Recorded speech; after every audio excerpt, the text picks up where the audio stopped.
નમસ્તે દોસ્તો, આજે મને બે ગુજરાતી કહેવત મળીને હું જાણતી હતી, પણ એના પર મને કંઈક બોલવાનું મન થયું કે છાશ લેવા જવું અને દોણી સંતાડવી.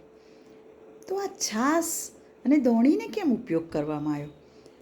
તો પહેલાંના જમાનામાં દરેકની પાસે જમીન હોય અને પશુપાલન હોય, નો ધંધો કરે, એટલે ઘરમાં છાશ, ઘી, દૂધ હોય અને એ માણસ સુખી કહેવાતો. જે માણસ ગરીબ હોય, એની પાસે જમીન નથી હોતી કે પશુપાલન ના હોય, તો એને છાશ લેવાની જરૂર પડે. તો તમને એ ટ્રાન્સપરન્સી શીખવાડે છે કે તમે ગરીબ છો તો શરમ શાની. તમે કોઈને ઘરે છાશ લેવા જાઓ છો તો એ છાશ લેવાની દોણી સંતાડવાની જરૂર નથી. પણ આ બે વસ્તુથી પણ તે વખતના લોકો ખુશ અને સંપન્ન રહેતા.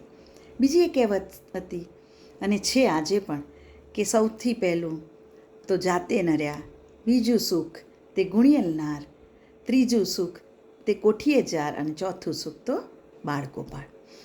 કેટલી સુંદર કહેવત, કેટલું જીવનનું પૂરું હાર્દ. જો આ જીવનમાં જોઈએ છે શું માણસને, આ ચાર વસ્તુ હોય તો માણસ સુખી જ છે.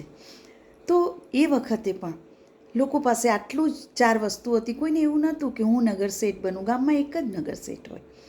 કેટલું સહજ સ્વીકાર્ય હતું અને એ જ રીતે લોકો જીવતા માટે સંતોષી અને સુખી પ્રજા હતી. કોઈ માણસને તે વખતે કે ભાઈ માણસે સુસાઇડ કર્યો કે એને પ્રેશરમાં એટેક આવી ગયું કે ડિપ્રેશનમાં ગયા, બહુ ઓછા કેસીસ બનતા. તો મિત્રો, હું એ જ કહેવા માગું છું કે જેવું તમે એક સહજ સ્વીકારી લો છો કે તમારા ઘરમાં કોઈ મોટા ભાઈ હોય, મોટો બેન જે જન્મે એ મા બાપ સાથે વધારે રહે છે, તો તમે ક્યારે એના માટે પ્રશ્ન ઉઠાવ્યો? કારણ કે મા બાપ જ્યાં સુધી જીવે ત્યાં સુધી એમણે તો મા બાપ સાથે વધારે જીવન, તો કેટલું સહજ સ્વીકારી લીધું તમે નાના છો તો ક્યારે પણ જે વસ્તુને તમે સહજ સ્વીકારી લો એ તમને ક્યારેય દુઃખ આપતું નથી. અને બીજું છે કે આજે કક્કો બારાખડી પણ બદલાઈ ગયા. પહેલાંની આપણી કક્કો બારાખડી જે હતી એ કુદરત સાથે દરેક શબ્દને જોડવામાં આવતો હતો. તો જેટલા તમે નેચર સાથે જોડાયેલા રહો છો એટલા હંમેશા સુખી રહો છો. પણ હવે વિચાર બદલાઈ ગયો.